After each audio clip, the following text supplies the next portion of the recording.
E aí pessoal, tudo bem? Este é o canal Coleção Paralela, sou o Rodrigo, este é o fantástico mestre do terror.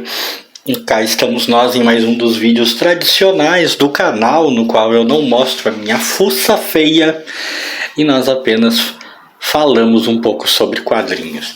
Temos acréscimos no nosso cenário aí, né?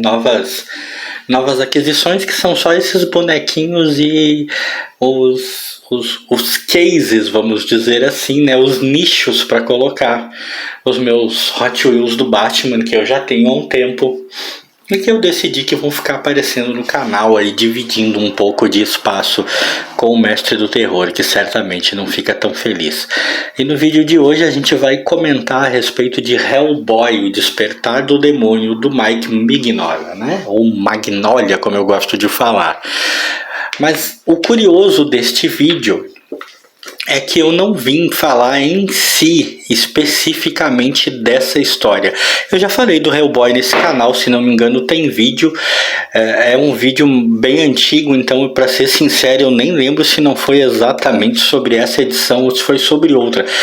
Eu acho que foi sobre uma minissérie do Hellboy que eu tenho, que é onde eu conto que foi o meu primeiro contato com o Hellboy, né? Foi aquela minissérie. Mas esse aqui não é para falar em tanto sobre essa história. O Despertar do Demônio é uma história maravilhosa, é uma das melhores fases do Hellboy, lá nos primórdios do personagem, e ele traz e desenvolve ainda mais um vilão que eu gosto muito, que é o Rasputin. Aqui nós temos uma história que tem muito de poética, principalmente nas partes dedicadas a falar do Rasputin, de suas origens, de seus planos, e há muita poesia aqui. Pode parecer estranho para alguns, porque pode não ter causado essa impressão para todo mundo, né? Eu tenho a impressão, inclusive, que não causou. Mas a mim, diante dos meus olhos, eu vi muita poesia, muito lirismo na maneira como as desventuras do vilão é contada. E esse é um vídeo no qual eu quero falar sobre quando simpatizamos com o vilão. Olha que curioso, porque é essa mesma razão do vídeo. É óbvio que, pausinha para tomar o suco aí, né? É óbvio que o Hellboy é o grande protagonista, é óbvio que eu li a aventura o tempo todo torcendo para que o Hellboy prevalecesse. É um personagem fantástico que eu gosto muito, mas não existiriam grandes heróis se não existissem grandes vilões. E alguns desses vilões acabam tendo esse carisma, acabam tendo esse efeito sobre nós. E que efeito eu estou falando? O de nos angariar simpatia. Por exemplo, um dos meus vilões prediletos da Marvel é o Doutor Destino. Eu acho o cara fodástico. Eu acho que ele é um vilão assim incrível. É um dos vilões mais surpreendentes, mais legais que a Marvel tem. Uma joia que a Marvel tem no seu elenco, por assim dizer. Eu penso mesmo do Rasputin. É um vilão que tem, né, suas origens tanto calcadas em fatos históricos, o que já torna a coisa bem legal, quanto tem suas origens mescladas ao folclore, né, daquela região da Rússia ali, como a Casa sobre um Pé de Galinha, sobre a Baba Yaga, né, a terrível bruxa, terrível feiticeira do folclore local, e isso é contado nessa história de uma maneira tão instigante, tão inteligente, que eu me vi realmente muito encantado, muito impactado pela história do Rasputin. É aquela história que está muito em voga hoje em dia, que a gente vê muito nos memes por aí, aquela brincadeira de o passado do vilão, né? Por que ele se tornou vilão? A história do Rasputin é bastante trágica sobre vários aspectos. Isso não justifica ninguém virar vilão, ninguém virar assassino, ninguém virar sanguinário, ninguém ser malvado. Não é essa a questão, mas a história dele é bastante trágica, bastante instigante e acabou me conquistando. É o tipo de vilão que você quer ver derrotado, porque ele precisa ser derrotado, ele é um vilão, ele é malvado, ele é um perigo, mas que você não quer que desapareça. Você não quer que ele morra, que ele deixe de existir, porque o Hellboy, quando órfão de um vilão dessa grandeza, parece que perde um bocado de sua pujança, de sua força e até mesmo de sua razão de ser.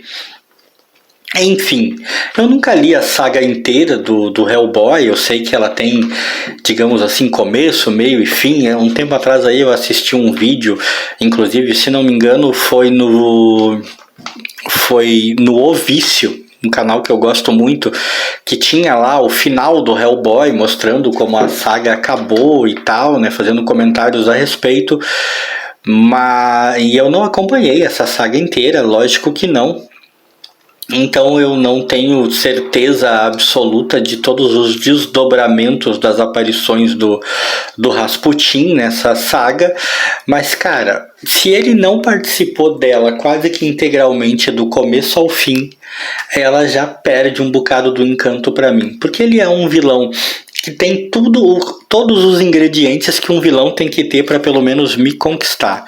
Ele é sombrio, soturno, é focado naquilo que ele quer fazer, é inescrupuloso naquilo que precisa fazer, tanto quanto é trágico, quanto é sofrido, né, quanto tem uma espécie de senso de honra de alguma forma, de alguma maneira, dentro dos seus objetivos. É um vilão que tem suas motivações bastante claras e até mesmo que tem seus pontos de interesse, tem aquelas pessoas ou criaturas, vamos dizer assim, com as quais ele se importa. Ou seja, pro meu gosto, todos os ingredientes que fazem de alguém um grande vilão estão aqui. E é um vilão tremendamente poderoso. E é um vilão perfeito, cara. É incrível como ele se encaixa perfeitamente para ser um vilão de um personagem como o Hellboy. O Hellboy, que já tem toda essa estrutura, né, noturna, que já tem toda essa estrutura dark, muito preto, muito vermelho, né, quase uma história preto e branco colorida, né, eu brinco muito, são os tons sépias, né, que já tem todo esse estilo, todo esse style assustador, sombrio, que torna a aventura maravilhosa. Os desenhos do Mignola também trazem isso, né, com seus traços endurecidos, com seus traços que parecem pouco fluidos, como se todo mundo fosse muito quadrado e tal. O Hellboy é um dos melhores personagens que já foram criados nos últimos tempos, foi uma das melhores leituras que eu tive e trouxe, na minha opinião, um dos melhores vilões que eu pude ver atuar, mesmo tendo visto ele atuar tão pouco. E é isso o que torna a leitura interessante. É como eu disse, não podem existir grandes heróis se eles não tiverem grandes antagonistas, se não houverem grandes vilões. Um herói não pode ser grande se ele só tiver oponentes medíocres. Quando você se une aos medíocres, quando você anda com os medíocre você será. Hellboy deve muito da sua grandeza a esse antagonismo com o Rasputin, eu não tenho dúvida disso. Assim como acontece na Marvel com o Doutor Destino, na DC com Darkseid, entre outras coisas. Batman deve muito de toda do seu poder e do seu carisma a seus confrontos com o Coringa e por aí vai. Enfim, esse é um vídeo para falar da preferência por vilões e para saber de vocês. Vocês têm isso? Vocês têm seus vilões prediletos? Vocês já leram histórias nas quais vocês estavam conhecendo os personagens pela primeira vez e o vilão te impressionou ou te conquistou tanto, ou talvez até mais do que o próprio herói? Deixa aí nos comentários que eu vou gostar de saber. Eu gosto de trocar essas experiências com vocês. É uma das razões pelas quais esse canal ainda existe, a oportunidade de trocar essas ideias. E se você curtiu esse vídeo, like aí pra mim e pro bom e velho mestre do terror.